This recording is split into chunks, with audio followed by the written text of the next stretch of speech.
हे हॅलो मित्रांनो, मी अक्षदा. आज तुम्ही केला स्टोरी पार्ट 2 पाहिला. पार्ट फर्स्ट पाहिला होता. पार्ट 2मध्ये काय असणार आहे, एक क्युरियोसिटी होती. बट बऱ्याच जणांकडून ऐकलं होतं की हे काय दाखवलं ते सगळं फेक आहे, असं काहीच नाही आहे रिॲलिटीमध्ये. बट ठीक आहे, आमची एक एक्साइटमेंट म्हणून आम्ही बघायला आलो. आणि मी तर म्हणेल की रिॲलिटीमध्ये जे काही त्या मूवीमध्ये दाखवलं आहे तसं कुठेतरी झालेलं आहे आणि होत आहे, आत्तापर्यंत घडत आलेलं आहे. आणि तेच त्यांनी दाखवलेलं आहे. त्यात चुकीचं असं काही दाखवलेलं दिसत नाही आहे. बट इतकं भयानक भयानक काही गोष्टी त्यात दाखवल्या ते ना, दाखवण्याचा प्रयत्न केला आहे ना, जे घडलेलं आहे आपण बघूसुद्धा शकत नाही ना, त्या गोष्टी तिकडे होतात आहे. सो मी म्हणेल प्रत्येक हिंदू आईवडिलांनी आपापल्या मुलामुलींना हा मूवी दाखवण्याचा एकदा तरी प्रयत्न करा. आणि त्यांच्यासोबत ना एक फ्रेंडली सर्कलमध्ये राहण्याचा प्रयत्न करावा, की जेणेकरून इन फ्युचर काही चुकीचं होणार असेल तर ते टळेल आणि असं काही होणार नाही.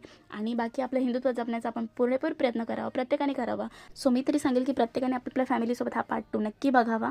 फर्स्टमध्ये एवढं काही नव्हतं, पण सेकंड हा नक्कीच बघावा. आणि जे काही झालं आहे ते दाखवण्यात आलेलं आहे.